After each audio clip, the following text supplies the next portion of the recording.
মুখ্যমন্ত্ৰীৰ কঠোৰ নিৰ্দেশনাৰ পিছতো ধুবুৰীত পুনৰ দেৱাল লিখনক লৈ এক উত্তপ্ত পৰিস্থিতিৰ সৃষ্টি হৈছে। ধুবুৰী আদালতৰ সন্মুখত দুৰ্বৃত্তই লিখি থৈ গ'ল বিতৰ্কিত মন্তব্য। আমি পুনৰ সংযুক্ত হৈছোঁ আমাৰ ধুবুৰীৰ সিনিয়ৰ ব্যুৰো চিফ ৰাজীৱ চৌধুৰীৰ সৈতে। ৰাজীৱ, আমি এই সন্দৰ্ভত আপোনাৰ পৰা সবিশেষ জানিবলৈ যত্ন কৰিম। ৰাজীৱ, আমি সংযুক্ত হৈছোঁ আপোনাৰ সৈতে। নিশ্চয় অতিশয় গুৰুত্বপূৰ্ণ স্বৰূপ ক'ব লাগিব যে মুখ্যমন্ত্ৰী এক প্ৰকাৰ চেলেঞ্জ দি পেলাই পুনৰ দুৰ্বৃত্তই দেৱাল লিখি গ'ল। ইয়াত আচলতে ক'ব লাগিব এক নাবুদ নাচুদ ঘটনা, কাৰণ আমি য'ত থিয় হৈ আছোঁ এয়া আচলতে হাই চিকিউৰিটি জোন। ইয়াতে আৰক্ষী অধীক্ষকৰ কাৰ্যালয়, ইয়াতে আৰক্ষী বাসভৱন, ইয়াতে আয়ুক্তৰ বাসভৱন, আৰু ইয়াতে ক'ব লাগিব যে PI কোৰ্ট, জাষ্ট PI কোৰ্টৰ অপজিটত কিন্তু এই ধৰণে লিখি গ'ল। কি ইয়াত আচলতে সাংকেতিক কিছুমান ৱাৰ্ড ইয়াত লিখা হৈছে। ডিকোড কৰিলে নিশ্চয় ওলাই যাব। ইতিমধ্যে মুখ্যমন্ত্ৰী কৈছে নবীন বাংলা যি বাংলাদেশৰ মদতপুষ্ট যি সংগঠন, তেওঁলোকে আচলতে ধুবুৰী বা অসমক অশান্ত কৰিব বিচাৰিছে, তেওঁলোকে আকৌ লিখি গ'ল নেকি। আৰু যিহেতুকে আমি কৈছোঁ যে কণ্টেণ্টটো একে, হেণ্ড ৰাইটিং একে। এই মুহূৰ্তত আমি পুনৰবাৰ আমাৰ লগত পাইছোঁহি ধুবুৰী 1 নম্বৰ ৱাৰ্ডৰ যিজন কমিশ্যনাৰ, তেওঁক আপুনি কথা পাতি আছিলে যে বাৰে বাৰে একে ঘটনা ঘটি আছে, কি ক'ব আপুনি? হয়, মই প্ৰথম দিনৰ পৰা কৈ আছোঁ, যিদিনাৰ পৰা যেতিয়া এইটো পালোঁ, এইটো লিখাটো 6 জুনত, তাৰ পিছৰ দিনৰ পৰা মই কৈ আছোঁ যে এই ধুবুৰী 1 নম্বৰ ৱাৰ্ডটো যেতিয়া মানে যিহেতু অফিচ টাইমত পুৰো অফিচিয়াল মানুহৰ ভৰ্তি থাকে, কাৰণ কি DC bungalow, SP bungalow, forest bungalow, court, ডাক বাংলো ৱালতে লিখা আছে। তো মই বাৰে বাৰে পুলিচ প্ৰশাসনত হাই চিকিউৰিটি জোন, কিন্তু পুলিচ নাথাকে। মই পুলিচৰ কাৰণে বাৰে বাৰে ৰিকুৱেষ্ট কৰিছোঁ যে আপোনালোকে এটা বা দুটা পুলিচ যাতে দি ৰাখক, কাৰণ তেনেহ'লে এইবোৰ বস্তু মানে যিজন লিখিছে সাহস নাপায়। আপুনি আকৌ আৰক্ষীৰ গাফিলতি বুলি ক'ব পাৰে, কাৰণ ইতিমধ্যে প্ৰমাণিত হৈছে ধুবুৰীত যে ঘটনা ঘটি গ'ল, আচলতে আৰক্ষীৰ নিষ্ক্ৰিয়তাৰ কাৰণে এই ধৰণৰ ঘটনা ঘটিল, যাৰ কাৰণে মুখ্যমন্ত্ৰীয়ে আৰক্ষী অধীক্ষকক আঁতৰাই দিলে। মই আপোনাৰ ওচৰত আকৌ আহিম, আৰু এজন আছে, কি ক'ব আপুনি? ইয়াত স্থানীয় ৰাইজ, আপুনি এই ধৰণৰ ঘটনা বাৰে বাৰে এই ধৰণৰ ঘটনা কিন্তু ঘটি আছে। আমি বাৰে বাৰে এইটো পাই আছোঁ, আমি বহুত কেইদিনৰ পৰা এইবিলাক পাই আছোঁ, বাট এনেকৈ লিখি যায়। সবচে ফাৰ্ষ্ট অফ অল সবচে ডাঙৰ ভুল হ'ল প্ৰশাসনৰ, কাৰণ আপুনি অভিযোগত চাব পাৰে ইয়াতে কেমেৰা নাই, একো নাই। আমি ইয়াতে ইমান টাইম এইটো লিখিবৰ কাৰণে, এইফালে লিখিবৰ কাৰণে বহুত টাইম লাগে, বহুত টাইম। ইমান টাইম লিখি যাব, কোনো প্ৰুফ নাই, একো নাই। এইবিলাক হাল্লা কৰি লাভ নাই। আগত নিজকে চাব লাগিব যে আমি কি কৰি আছোঁ, নকৰি আছোঁ। এটা কথা ক'ব লাগিব যে ইয়াত ৰেপ গিজগিজাই আছে, কমাণ্ডো বাহিনী গিজগিজাই আছে, তথাপি এই ঘটনা পুনৰবাৰ সংঘটিত হ'ল। এক প্ৰকাৰ মুখ্যমন্ত্ৰী আচলতে ক'ব লাগিব চেলেঞ্জ কৰি পেলাই এই ধৰণে লিখনটো চেলেঞ্জ কৰিছে। আমাৰ আগে কৈছিল ষ্টুডেণ্ট চাইড চেলেঞ্জ কৰিছে, আকৌ কৰিবই। এনেকৈ যদি প্ৰশাসন যদি নাচায়, কৰিবই, 100% কৰিব। হয়, এই ধৰণে ৰাইজৰ ভিতৰত প্ৰতিক্ৰিয়া আমি দেখিছে, লোকে লোকৰ হৈ গৈছে। এই মুহূৰ্তত ৰাতি দাদা আপোনাৰ ওচৰত আহিছোঁ, একেটাই কাণ্ড পুনৰবাৰ হ'ল, কি কয়? প্ৰশাসন এক্টিভ আছে, কিন্তু আপোনাৰ সন্ত্ৰাসবাদী তাতো ধৰ্ম নাই, সেই কাম কৰিব। আমি এক্টিভ আছোঁ, আমাৰ প্ৰশাসন এক্টিভ আছে, আবাৰ CM ছাৰো এক্টিভ আছে। একশ্যন হ'ব যদি কোনোবাই কিবা ভাবিছে আৰু কিবা কৰিব খুজিছে, চাওক একশ্যনটো হ'ব, কিন্তু চেলেঞ্জ দি পেলাই একদম ইয়াত আচলতে হাই চিকিউৰিটি জোনত কেনেকৈ লিখিব পাৰিলে, এইটো কি কয় আপুনি? কি নজৰ দেখি আছে এতিয়া?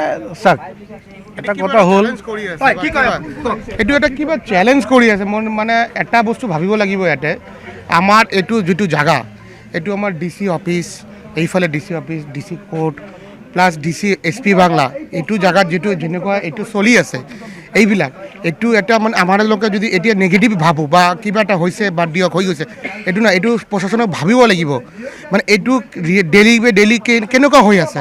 এইটোৰ পৰা দাদা মই ৰিকুৱেষ্ট, এইটো এটা ফ'ল' আপ কৰি এইটো কিবা এটা ৰিজাল্ট ওলাব লাগে। যে যিহেতুকে শান্তি সম্প্ৰতি অকণমান নৰ্মেল হোৱাৰ সময়তে কিন্তু পুনৰবাৰ এই চেলেঞ্জ কৰি ইয়াতে এটা কথা আছে। ইয়াতে মেইন কথা হ'ল, আমাৰ ইয়াতে হিমন্ত বিশ্ব শৰ্মা ছাৰ আহিছিলে, কিবা এটা ভাল ডিচিশ্যন লৈ কৰি গৈছে, কিন্তু এইটো হিমন্ত বিশ্বৰ ওপৰত চেলেঞ্জ হ'ল নেকি? আকৌ লিখিছে এটা কোনোবা গ্ৰুপ কিবা কৰিবলৈ এটা কিবা এটা আছে, তো এইটো ক'লে মানে ভাবিবলৈ কথা আছে। আমাৰ ৰাইজতো সজাগ হ'ব লাগিব, লগত প্ৰশাসনৰ লগত আমাকো এক্টিভ হ'ব লাগিব। এইটো ক'লে এটা মানে আগৰ দিন কিবা এটা ডাঙৰ চেলেঞ্জ হ'ব। এটা ডেট মেনশ্যন কৰা আছে, আপুনি চাওক, 5/6/2026 এটা ডেট মেনশ্যন কৰা আছে। এইটো আমাৰ চিন্তা কৰিব লাগিব, এইটো ডেটত কিবা এটা বা কোনোবা, এইটো এটা মই ৰিকুৱেষ্ট এইটো একবাৰ চাওক ভাল কৰি ভালকৈ চাব লাগিব। আৰু মই পুনৰবাৰ এই নিৰীক্ষণটো দেখুৱাব বিচাৰিম, অমিতে দেখুৱাব দৃশ্য। ইয়াত চাওক, ইয়াত বিভিন্ন ধৰণৰ সাংকেতিক ৱাৰ্ড লিখা আছে। ইয়াত আচলতে ভাৰত বাংলাদেশ সীমান্তৰ যোনটো পাটামাৰি বুলি কোৱা হৈছে, ঘিউমাৰি কোৱা হৈছে, সেই জেগাবিলাক লিখা আছে, নাম্বাৰ লিখা আছে। ইয়াত মিছ কি খাতুন ইছলাম বুলি তাতে লিখা আছে, কাজিয়া ইছলাম বুলি লিখা আছে, হিন্দু ইয়ানা বুলি হাম বুলি লিখা আছে। ইয়াত আপুনি চাব পাৰিব, ইয়াত এটা ডেট লিখা আছে, ইয়াত 5/6/2026। এইটো কি সংকেত হ'ব পাৰে, এইটো ডিকড কৰিব লাগিব। ডিকড নকৰিলে কিন্তু আচলতে গমেই নাপাব। একেধৰণে ঘটনা কিন্তু পুনৰবাৰ হ'ল। ইয়াত চাওক কি ধৰণৰ সাহস গোটাব পাৰিলে যে মুখ্যমন্ত্ৰীয়ে এই ধৰণে কৈ গৈছিলে যে বাৰে বাৰে মই এইটো উল্লেখ কৰিম যে নবীন বাংলা বুলি যি সংগঠন মুখ্যমন্ত্ৰী যাৰ কথা চিন্তা কৰিছিলে, সেই সংগঠনে এইটো কৰিলে নেকি? আমি দেখুৱাইছোঁ পুনৰবাৰ দৃশ্য। এই আচলতে ক'বলৈ সেইদিনাখন যদি এই যি লিখন, এই লিখনবিলাক যদি আচলতে ডিকড কৰাৰ চেষ্টা কৰিলেহেঁতেন, হয়তো এই ধৰণৰ ঘটনা নহ'লেহেঁতেন। ইয়াত চাওক, আচলতে আপুনি দেখিছে, মই পুনৰবাৰ দেখুৱাম জেগা। ইয়াত আচলতে court complex of Dhubri district judiciary, ইয়াত জাষ্ট বিপৰীত ফালে এই ঘটনাটো সংঘটিত হৈছে।